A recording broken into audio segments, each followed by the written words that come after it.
the MS Michigan Man 64 podcast. My name is Brian Wallace, and I am the MS Michigan Man 64. The MS Michigan Man 64 podcast is about chronic disease awareness. I have had multiple sclerosis for the last 27 years. It's an invisible chronic disease that I've been battling for half of my life. I want to share with you what it is like living with the chronic disease from my experiences and the experiences of other chronic disease warriors. We can fight to have a voice to those that want to listen. Together, we can motivate and educate.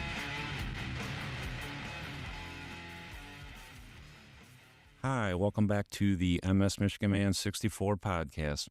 Today, I am sitting down with an MSer from the country of Spain. I met Sarah a couple months ago on TikTok. I met her on a live, and I just love her story. She was diagnosed with her MS about 30 years ago, and she wanted to come on just to talk about her journey with her MS diagnosis. Please welcome to my podcast, Sarah. How you doing today, Sarah? Hola, I'm doing good. How are you, Brian? Thank you for having me. Oh, I'm doing all right, Sarah. Thank you for joining me. Like I said, I love everything that you have to say about this disease, Sarah, and that's just the way that I roll. You know, I like talking to people just to spread awareness about this disease, just to help understand what it's like living with this disease.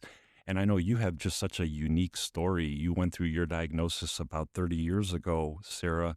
Can you kind of take us through what you were going through at that point in time? I know you said you were around 20 years old when you started to have your Yes, first symptoms. yes. I'd been going through a lot of stress for several years. I was going to high school and I wasn't doing really well, and I decided to leave home, get a job, and that. And then I decided once I'd been out for a while on my own, school really wasn't that bad. I should go back to that. So I went back to school, and one of the days after school, walking to the bus stop, I was walking, and all of a sudden my legs went really heavy. And it was like I got a memo from my brain. You can no longer run, hop, skip, jump. You can walk, but it's going to be really hard. And as I was trying to walk, it felt like I was wearing cement boots. Mm-hmm. So it was really rough. I didn't know what was going on. I had absolutely no clue what it could be. I got home. I made an appointment with my family doctor, and my mom had scoliosis. So she thought I might have it. And she sent me for a test, came back. She said, "You have scoliosis." Okay, fine. And then 6 months later, I had something else happen. I was in a chemistry exam, and my right hand started to tingle and go numb. And I kept on shaking it, as you do when you have a hand that goes to sleep. And I had a chemistry exam to write. So here I am shaking my hand, trying to make it wake up, and it wouldn't wake up. And for some reason, I had a feeling that it had something to do with what had happened before. I excused myself from the exam and went over to the phone bank, and I called my mom. And now remember, in the past, I had had a questionable time in high school. So when I called my mom to say, something's happening, I'm going to have to leave this. It's not working out for me. She thought I was just, All right. the Trying. old Sarah, not doing the work and Sure. whatever. Sure. And I went home, and she said, "We'll see how you are tomorrow. And depending on how things are tomorrow, we'll go from there." Brian, I went home with a hand that was asleep, and I woke up with the entire right side of my body asleep. Wow. And when I tried to walk, I walked like a robot. It didn't look human. It was very odd. I was 20 years old. I thought I was hot stuff. I was pretty cute. Mm-hmm. I was not expecting to be walking like a robot Right. and having issues like this. So my mom was not home at the time that I woke up. She was at work. And so I called my boyfriend and I said, "Can you take me to the hospital?" And so he took me. We walked into the ER, and I remember walking into the emergency room, And literally because of how I was walking with help from my boyfriend, a mother walked in front of us with her child, and the child was staring at me like, what's wrong with her? And the mother moved the child's face to look away. Mm, That's the first time in my life anything like that had ever happened. wow. And that hit me hard in the heart. I was just like, oh my God, I'm a freak. What's going on? I I was taken to a triage nurse, and the triage nurse checked me out and she said, "Have you been drinking?" And I said, "No." She said, "Have you been doing drugs?" I said, "No." She said, "Go home, dear, and take a Tylenol." I was so upset. I had to ask for her name. And she said, "Why do you want my name?" And I said, "So I know when I know what this is, I'm going to come back and sue you." All of a sudden, I got different respect. All of a sudden, a neurologist was called in because that ER didn't have a neurologist in the hospital. They had to call somebody from outside of the hospital. And he came in. It took a while. He slammed his briefcase down on the end of the gurney I was on, and he told me to get up and walk. And I said, "Is it okay if I have some help?" And he said, "No." And I said, "Okay." And I started to get up and walk, and I fell into one of those bins of used hospital gowns. Hmm. And then all of a sudden, everybody scattered because everybody was waiting for me to get a talking to for being a troublemaker, you know. Hmm. But all of a sudden, everybody scattered and everybody was really serious. He wanted to keep me overnight and send me for MRIs at another hospital the next day. This was 1995. So they didn't have an MRI at that time. They would have to send me out somewhere else. And yeah, so that was the beginning of my story. I couldn't even imagine that at 20 years old and you having a doctor just telling you to get up and walk. Hmm. You had to be so scared. I mean, you're Hmm. basically you're walking normal 1 week, and then all of a sudden you can't use your leg. I just can't imagine what's going through your head, Sarah. I honestly don't know what was going through my head either, but I was pretty. I've always had a very strong survival instinct, so I'm a fighter when it's necessary. And so that's why I had said to the triage nurse what I had said. I wasn't just going to go home and take a Tylenol. I knew something was very wrong. I knew that I hadn't abused anything, alcohol, drugs, anything. Yeah. So, yeah, I was a good girl. So, yeah. So then they, So when the doctor told me to do that, though, I looked up to a doctor as you do because you think doctors have your best interest at heart and tell you to do the right thing. So I tried to walk on my own. yeah, It didn't work. right. So did they ended up doing an MRI on you? And is that when they told you that you had MS? It actually took a total of four neurologists. So that was the first neurologist. Don't know if I can, if it's allowed for me to say names and that sort of thing, but that was a Dr. Gladstone at North York General Hospital in Toronto. Mm-hmm. I do live in Spain right now, but I am Canadian born and I grew up in Ontario. So I was in Toronto at the time that this all began. Um, that doctor didn't realize that about a year earlier, my mom almost passed away in another emergency room, and he wanted to keep me in the ER overnight. They didn't have any rooms available. And because of that happening to my mom, I was like, well, can I just get sent to that other hospital? And no, I had to stay there. And because of what happened to my mom a year earlier, I wouldn't stay overnight there. Yeah. So I had to go out. My mom called to make an appointment for me with this doctor again, and they wouldn't see me. So I had to see a different neurologist. Wow. That neurologist sent me on to yet another neurologist who was an MS specialist who told me to my face he didn't think that I had it. Then I was put on to another neurologist who, after seeing all the tests and the history, said, "You have this." So I went through four neurologists to finally get the diagnosis almost a year later. And it's really interesting, Sarah. I have a similar story. I didn't go through four, but I ended up going through two neurologists. The first neurologist I went to back in 95, I'm sorry, 96, he did an MRI and, he looked at it and he said, well, there might be MS. It might be MS, but we want to do a spinal tap. And I'm like, okay, Mm. whatever. I didn't know at the time. And, they tried to do the spinal tap and I couldn't make it through it. It was just too painful. Oh. And I walked away from that doctor and it was 10 months later. So, and I find another neurologist, the exact same medical system, the exact same hospital. He actually had his office was right down the hallway from the other neurologist that I seen 10 months earlier. The new neurologist looked at my MRI from the first neurologist and he said, Brian, you got MS. And I said, that's it. I said, you don't want to stick my back with a needle and get spinal fluid? He goes, no, that's not important. We need to get you on a DMT right away.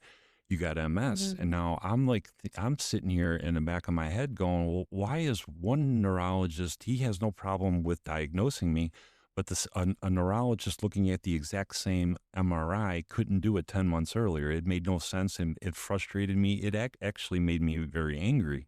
But I was actually happy that I Mm. got the diagnosis. But I was like, why couldn't this guy do this 10 months earlier? So that's really interesting because I think doctors, depending on their specialty, like I don't know whether uh, both neurologists that you saw were MS specialists Hmm. or what their history was with their understandings. Because I think when you graduate 1 year, you might not have all the information that the kids coming up now have. Right. There has been so much research, so much new information given to the newer people coming to work at these MS clinics, right? Hmm. So who knows whether that first doctor that you were seeing was like, it could be, but because I've also seen it turn out to be something else. There are so many other illnesses that can masquerade behind the same symptoms Sure. and even with the same test results on an MRI. So one doctor may have felt there could be so many other options, and I want to make sure that those aren't the thing. Like maybe you had Lyme disease and a spinal tap would have shown that.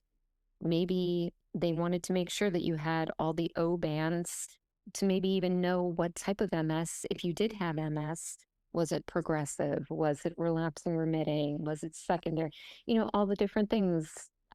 There's just so much more to it. There is. There But is. thank God you got Uh, sorry, I No, didn't mean to there. talk over you. No, that's fine. There is. I just think that the my I guess my point to the whole thing was is that I just wanted an answer, at 27 years Yes. old. And I had one doctor that, he it took him forever. Just, he wanted to do these tests. He wanted and then I had another doctor, he's just like, "Yeah, you got MS. We need to get you on a DMT." And it just that was the part that I just didn't understand back then. I mean, it is what it is. I mean, Yeah.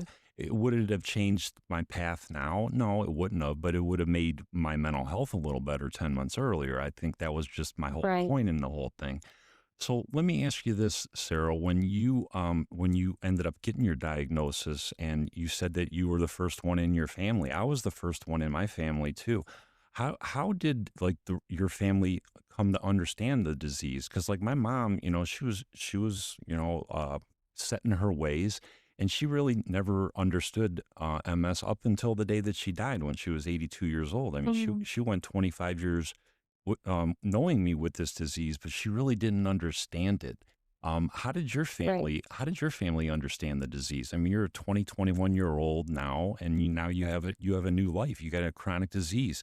How did your family understand the diagnosis? I had a pretty tight-knit family, but my grandparents definitely didn't understand it. And but my mom, she was wonderful. She was the one who actually reached out to the MS Society before I ever did.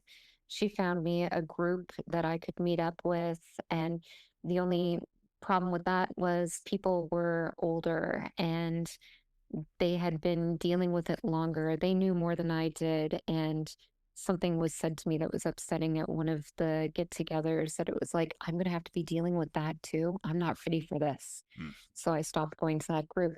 But I mean, there was family that was really understanding and there was family that wasn't. My grandfather didn't realize because he wasn't there when I was first hit with it.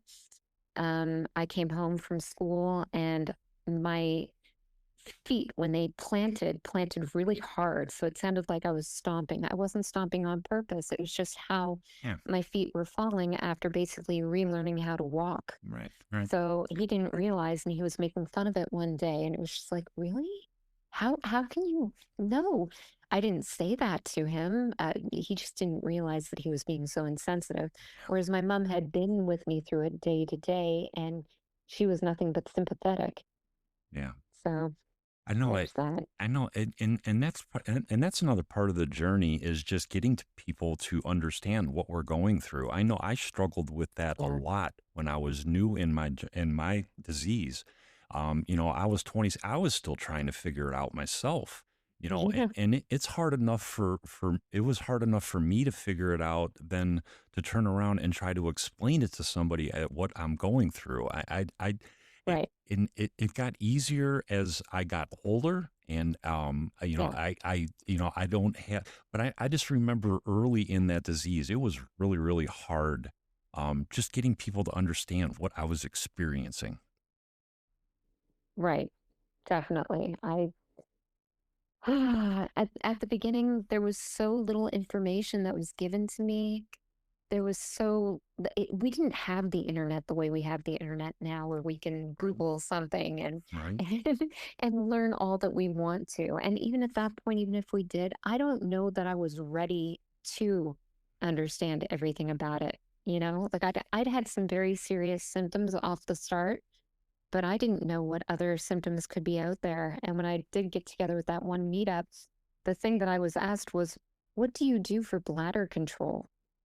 Uh, Yeah. I'm like, hand to forehead, what? I'm gonna have to be dealing with something like that? Yeah. That was just too much. So, yeah, Yeah. I know. I don't know.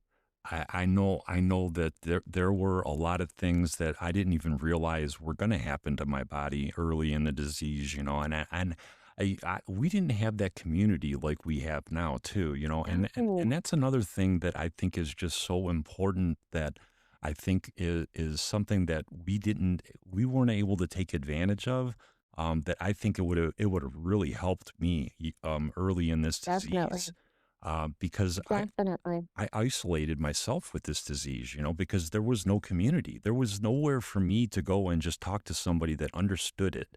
It was just me. I was by myself, and I stewed with it for a long, long time, and it beat my mental health up a lot, and I just think that just finding that community is just so important. And I try to tell people that are new in this diagnosis, the sooner you do this, the better it's going to help you mentally. Yeah. Just to be able to relate with other people that have either been there a lot longer than you or even been there just for a short period of time, but just to connect with people that get it. Yeah. I started doing my more serious research and figuring things out in 2002, 2003, when I wasn't able to work any longer. So I had the free time and I had the internet. So I did start doing the work, and I started signing up for Google News alerts and finding all the MS groups. And I actually got to a point where people would find me one way or another online, and they would email me. And I had a base email that I would send out to people with all the links I had for all the different things that I found helpful and things that I thought that they might find helpful, including like the MS diets and that sort of thing. But I also said in my emails, it's different for everybody. What works for one person doesn't work for another. And these are just some of the things that I've found out there. So you can see what they are for yourself and decide what you're going to do. Yeah. These are the different websites. These are the different chat rooms. And these are some of the bigger MSers out there that know what they're talking about. Hmm. And now we have freaking TikTok. The TikTok MS community is amazing how it's brought people together. Yeah. Yeah, it is truly amazing, and this is coming from somebody. I'm 55 years old, and I've never been on a social media platform in my Mm. life up until 2 years ago. My daughter is the one that introduced me to TikTok, and I didn't even know that it even existed. And when she finally talked me into it, because, I had that old man mentality, TikTok, blah, blah, blah. But once she finally talked me into it and I started connecting with people, and I met Debbie on TikTok, and I met Jonathan on TikTok, and I met John Core on TikTok, and Tilly, and everybody. It's been such an amazing experience for me, just my mental Yeah. health, just from talking to people all over the world about their MS, Yeah. the differences, how they handle things, how their mental tools, the different triggers they have. I mean, we just all come together and we talk. I mean, it's a powerful thing. It is. It's so important to find community. Whatever you might be going through in this world, it's good to have people that you can have as a cushion, somewhere safe to land and to talk. Hmm.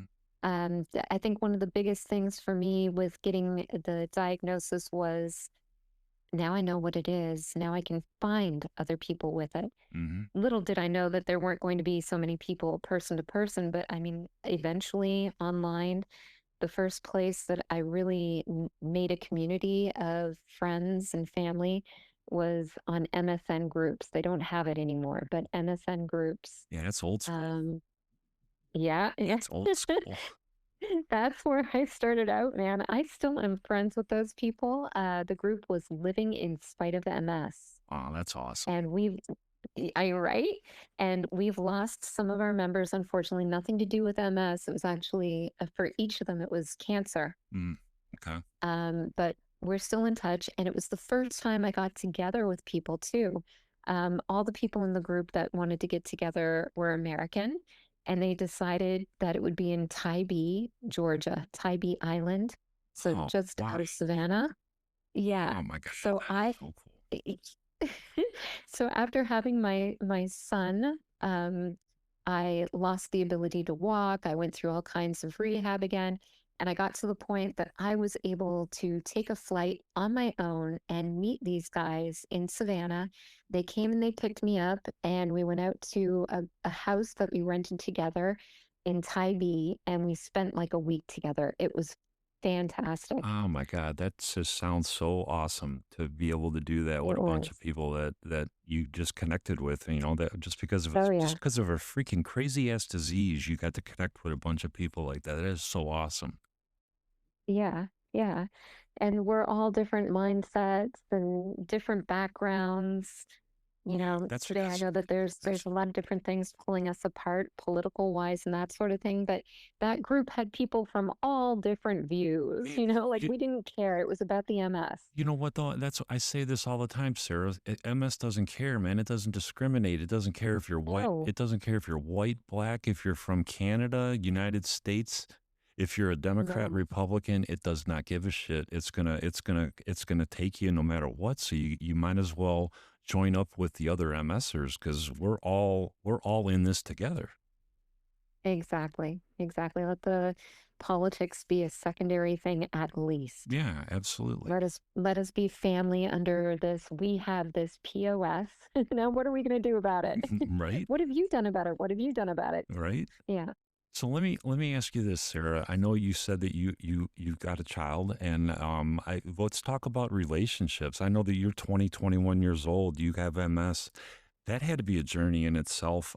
Just dealing It with was. the dating world. It was. I had a boyfriend at the time that we had whatever was going on with us. I had gone back to high school to get my diploma as an adult, a young adult, but I had different relationships with two different people who were interested in marrying me, and I wasn't interested in marrying them. So that just didn't go forward. And then one day, while I was going to U of T, I ended up getting into University of Toronto part time. Hmm. And while I was doing one of my essays, I was having problems really getting it going, getting the juices flowing. So I decided that I was going to go over to MSN and chat rooms Hmm. and talk to people of my age. And at that time, they had peer chats. So I went to a 20s room And I went, this is going, I'm going to sound like such a horrible person here, but I went through the list of names for somebody to pick on just to get my angst out.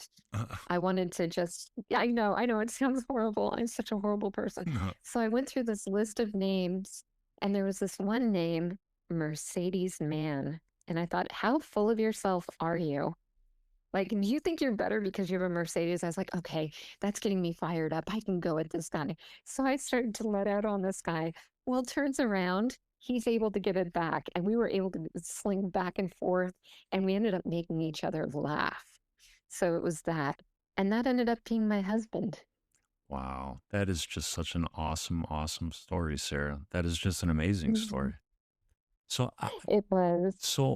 you meet this guy in a chat room, and I'm Mhm. assuming that he have any knowledge of MS? No. So And I wasn't about to share the MS with him at that time. I just met him. He was a stranger to me. So there was only so much info I was going to give this guy. right, right, right, yeah.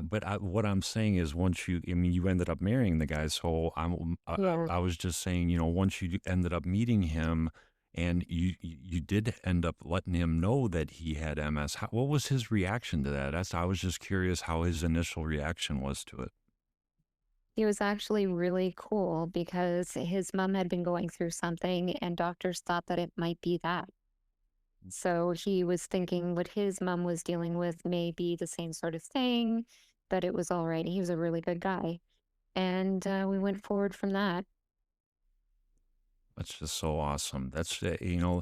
And it's I know I met my wife after a divorce, and I was kind of like to the point where I didn't think I was even going to end up getting remarried again, because who was going to Mhm. want somebody that was broke? I had MS, and Right. I had MS for 15, 16 years.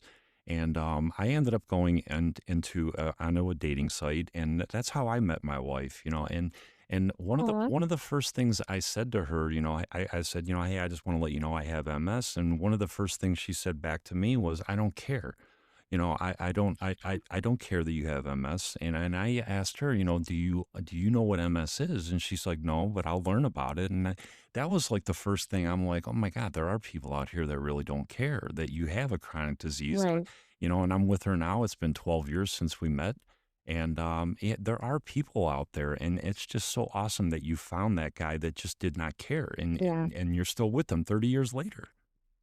Yeah. At the time that we met, I was able to walk. You wouldn't have been able to tell at all that I had anything wrong with me. Hmm. And it took quite some time before my disability ended up showing by having to have a rollator and that sort of thing. But then when we had my son, I lost my legs completely for a time. Hmm. And I'll be honest with you, I offered my husband out. I was like, you never signed up for this, honey. You shouldn't have to deal with this. If you want to, I'm completely fine. I want you to be happy. Yeah, And he was so hurt, Brian. I thought I was being such a good person saying that, but he was so hurt because he loved me so much. yeah. And I've had to promise him that I will never say anything like that again.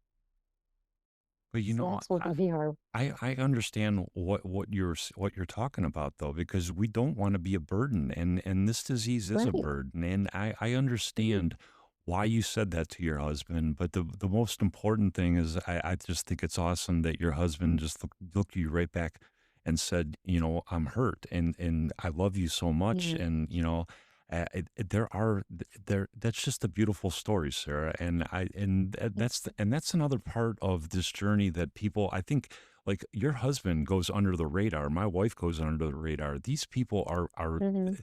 they're part of this journey too. They see all the bad Mhm. things that we go through, and they're there to pick up the pieces and help us. And I don't think they get enough credit, and for your husband to be there with you for 30 years. I mean, I'd pat the guy in the back. I'd shake his hand right now if I had him next to me. I mean, because I know that he's been through hell and back too with this disease. Yeah. Yeah. I was 24 when we met. It was the day before American Thanksgiving.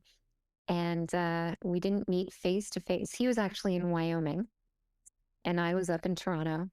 And he drove all the way up to see me. and stayed for the weekend. I thought, okay, I have a Rottweiler Shepherd mixed dog, and my mom is like 6 feet tall. Go ahead, come at me. Well, I gave him the chance to come and meet me. So, and we were so connected when we talked online. But, and though we were feeling things, it was like until we actually see each other face to face and spend time with each other and know that we've got that chemistry face to face, we don't want to say certain words like we're actually having the feelings that we're having. So once we got together face to face, it was full steam ahead. We had those feelings in person. So I was 24 turning 25 and he was 25 turning 26. So we're just 1 year apart Mm, and we've been together ever since. Now I'm 50 and he's 51. that's just such an awesome story, Sarah. I just love hearing that. Thank you. Because you hear just you hear the ugly parts of the story of people that they were Yeah. married and one of the partners got chronic disease and the other one they just can't deal with it and they bail on it. Yeah. And that's part of this disease too. There's good, bad, and ugly, and that's part of the ugly. But I'm glad that you got a lot of the good. You just sound like you Thank have you. such a great guy. I do have a great guy, and I'm going to be completely honest. I don't know what it would be like with the shoe on the other foot. I am one of those true love till death do you part, all that kind of thing. But I don't know how he does it. I don't know how people do it. Mm. I I don't know how it would be the other way around. Yeah, there's I feel horrible to say that, but that's just the honest human truth of it. yeah, I know. I totally get that, sir. I mean, because we don't know until you're put into that Mm-mm. situation. But Exactly. it is awesome to know that you got a guy that he's going to be there until the end. It just sounds like it. I mean, he's Oh been there yeah. 30 years, and there's no. It doesn't matter what this disease is going to bring. And I know this disease has brought up a lot to you because you're in a wheelchair now, and you're full time Yeah. in a wheelchair. And can you kind of take us through your mobility aid journey? Oh. Because I know that's a journey in itself too. I mean, I started out. You couldn't tell Yes. that I had MS, and I went from to a cane, and I struggled with even Yeah. the mental part of using the cane, and then I use a rollator, and I use a walker every now and then. But to kind of take us through your path on your mobility aids. Okay, so to start with, it was a cane. Once I was able to stand and walk some, I still needed to have something that made it so that for whatever reason, if I felt weak, that I had something. So I went back to high school with a cane at 20 years old, and that was fun. And then it wasn't for many years that I had to worry about changing up to a different one. But when I did, it was after I stopped work in about 2001. I needed a walker or a rollator. Hmm. And I remember the MS Society in Toronto had a loan cupboard, and they said that they would bring me one, and they brought me one. They delivered it right to my door. Brian, my door opened, that came in, and I pushed it to the other side of the room. I went and I sat in my chair in front of my computer and I cried. Hmm. I was not ready. Yeah. I was just not ready. I totally get that, Sarah. I struggled so hard admitting that I needed that cane when I first started having to use a cane. And then when I started having to Mhm. use my rollator, I fought it and I still fight it. I still, if me and my wife go out, I have my rollator and my cane in my truck. And I make the call right when we get to wherever we're going. You know what? I think I'm going to use my rollator, but I, I I learned to like know my body, and know that Yeah, I need this. I need this if I want to function and if I want to still have a life. I got to use yeah. a cane, a rollator, or a wheelchair to still have a life. It's a mental break, right? It's accepting and learning to adapt and finding the things that make it so that we can go from this place to that place. How can I do it the best? Okay, I really have to absorb that that is something that's going to make it easier and better for me. So there was a point for me as well that I realized if I use this, I can actually get something done.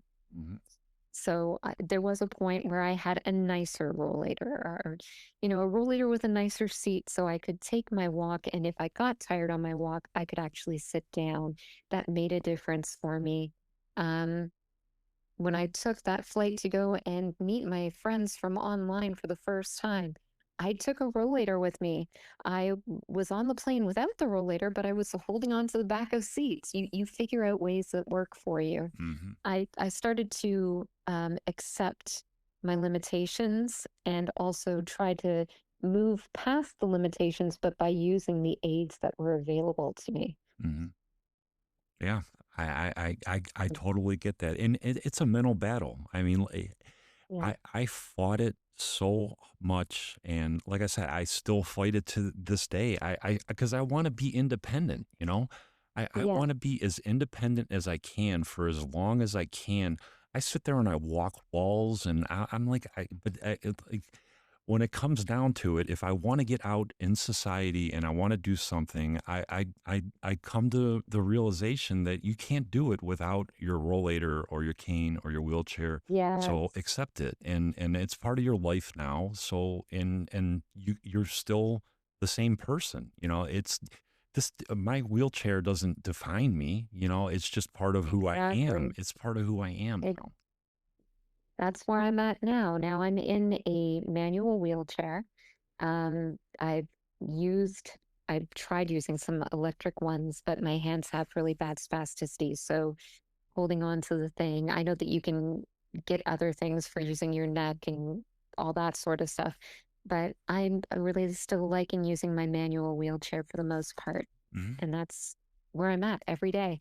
But I've had to also learn to use a different cushion because there are different things that make things easier for us, and we learn about them as we go. And We figure I'm shit I'm out. being more open to all of it. Exactly. And I didn't even talk about my electric scooters. When I was pregnant with my son, and I lost the ability to walk, the MS Society had that loan cupboard still, and they brought me my first electric scooter. And I don't know if you remember the ads for them, but the Rascal. Do you remember the Oh Rascal yeah, scooter? yeah, I do remember them. My first scooter was a Rascal. Oh, okay. So, and it was hardly used, so great battery. And I remember taking that out for the first day while my son was at daycare. And I was so scared about the battery life and what if this breaks down on me and what if this and what if that. I finally decided to take it out and I was going to drive it until it died on me. So you We'll knew, just see how far this can go. right? Exactly. And it let me go so far that I was finally tired. I was like, I still have battery left and I'm this far away. I'll start going back now. And I got back fine. So I learned that the battery on them lasted such a really long time that I could do so much that I got to the point that I would take my son to the park on my lap on the scooter. That's I would awesome. take him to the store with me and we would go grocery shopping together, all of it. So I learned And he to and he take probably it in. he probably got a little bit older, and he probably really liked the ride. He's like, "Yeah, I get to go on Oh, mom's he scooter and all loved that." it. Yeah, I took him to school the first so many years on my lap.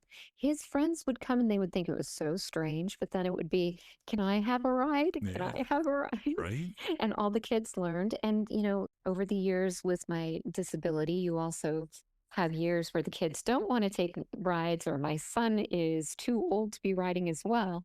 And then I'd say, "Do you want mom to come in and talk about MS?" So I would come in and I would talk to his class about MS so that they understood why his mom was in a wheelchair or in a scooter, I all those absolutely, things. I absolutely love that, Sarah. I that is just so amazing that you did that with your kids when they were younger, just to teach. I mean, you were spreading awareness back then. That is just so unbelievably amazing. I felt from the very beginning like if I have this, there's got to be something useful out of it. So I even offered to the MS Society to do stuff for them. They finally took me up on it, and I did do some writing for them. An article at one point that had to do with somebody had written in saying that they were no longer able to take advantage of winter sports. So I did the research and I found that there are ways that you can still ski even if your legs don't work. Hmm. There are all these accessibility aids that can be used for different sports. Hmm. So I remember writing about that, and I feel like I'm here to help now because I'm on the other side of it. Hmm. So I just don't want anybody to feel like they're alone. That's how I felt it when I was diagnosed, Hmm. and I don't want anybody to feel alone anymore. Amen. That's the reason that I do this podcast, Sarah, is because I know what that feeling is. When I was 27, it sucked. I hated it, and I don't want anybody to ever have to feel that way because it was a terrible, Mhm. terrible feeling. Exactly. You are not alone. If somebody out there is listening right now, if you have this or any other chronic illness or a million other things that are going on in this world, you are not alone. And that isn't trying to diminish anything. It's just telling you that there is somebody else out there who understands to some extent. And, somewhere like TikTok that we found that so many people are coming together, reach out there. If you have MS, come into us. We would be glad to meet you. So come. Yeah. And that'll bring me to my next point. If people want to follow you on TikTok, Sarah, how do they find you? And I'll put this in the description of the podcast if you want to follow Sarah on TikTok and just check out her videos. And she does lives, and she's just an awesome person. But what do you go by on TikTok, Sarah? My full name is Sarah Rainbolt. Rain like rain from the sky, bolt like bolt of lightning. And right now, my husband's hearing that in the background, going, "Oh, you did not do that." Yeah. It's just the easiest way to understand how to spell it, right? Right. So Sarah with an H. And I think my TikTok name is the rain in Spain because my last name Rainbolt. I just thought it was kind of Okay, cute. that sounds great. I will definitely put that in the description. Sarah, I really enjoy talking to you. Is there anything that you want to say to anybody that's out there listening, that's new in this journey? Just to give them some, comfort that they're going to be okay. You're going to figure this out. Just you take a breath and slow down. What would you give to anybody that's out there listening just to help them along? I I think exactly what you just said. Take a breath, slow down for a moment, and when you have a chance, reach out to some people who have been there. Not everybody who's been there is going to be of positive mindset because we're all at different points with different things, right? But there are people out there with positive mindset that can lead you, have a mentor who's been there and knows some of the things. Like there is what is it? It's oh gosh. Give me a moment here, Brian. You're fine. Um the stages of acceptance Hmm. and the stages of grief. They're basically the same, but if you look at those, you'll understand that the first thing is denial, the first thing is fighting against it. And the fact that there is something out there like that, you are not alone. There have been enough people out there to say that there are stages that are recognized, and this is how it goes. And then there are so many people who are out here who have gone through it, been in the streets fighting with MS, who can tell you there are different things to do to help you manage. If you're trying to learn what treatments there are out there, what positive things are out there, one of the things that has really helped me is using Google News Alerts. You can sign up for news alerts through Google. Just give yourself a Google for what news alerts are and then put in the information like multiple sclerosis, if that's your chronic illness, or lupus, or Lyme disease, or whatever it is, and it will send you any news out there in the world. So, all the different treatments that are coming along, you can see that in your email day to day and see that people are fighting to find an answer for us. We are not alone. I love it. I love it, Sarah. And that is just such an awesome thing. I love the Google News alerts. I never used that. I think I'm going to sign up for that though. I mean, that's great information. I love talking to you. I will invite you to come back on whenever you want because, like I said, I mean, there's Oh, just so thank you. There are so many topics to talk about with this disease, and I love everything that I've ever talked with you about. It's just like we're dead on. We're in agreement. We got to stay positive. I mean, but we still talk about the bad things. I mean, because it's part of this Of disease. course. But, and I'm not trying to deny it. I'm not trying to deny that MS doesn't suck, but you got to figure out a way to live life with this disease, or you're going to have a rough time the rest of your life. And I would rather you be happy than to be miserable the rest of your life. Like one last thing I'd like to say is we come into this world, we all don't know what tomorrow is going to be. None of us are promised, you know, candy canes and rainbows. None of Right. us knows what's going to happen next, right? Right. I don't know the name of the Mack truck that's coming for me one day, neither do you. Nope. But we also don't know all the good things. So we have to go with that understanding that you start out alive. We all get to the end. We don't know what it's going to be. Let's try to get there in a happy way if we can, because that's better for us. Absolutely. I love it, Sarah. Thank you so much, Sarah, for joining me. If you want to follow me on TikTok, you can find me, MS Michigan Man 64. You can find me on Instagram, MS Michigan Man 64. And I'm also on Facebook, Brian Wallace out of Brunswick, Ohio. Till the next episode, this is MS Michigan Man 64. I am out.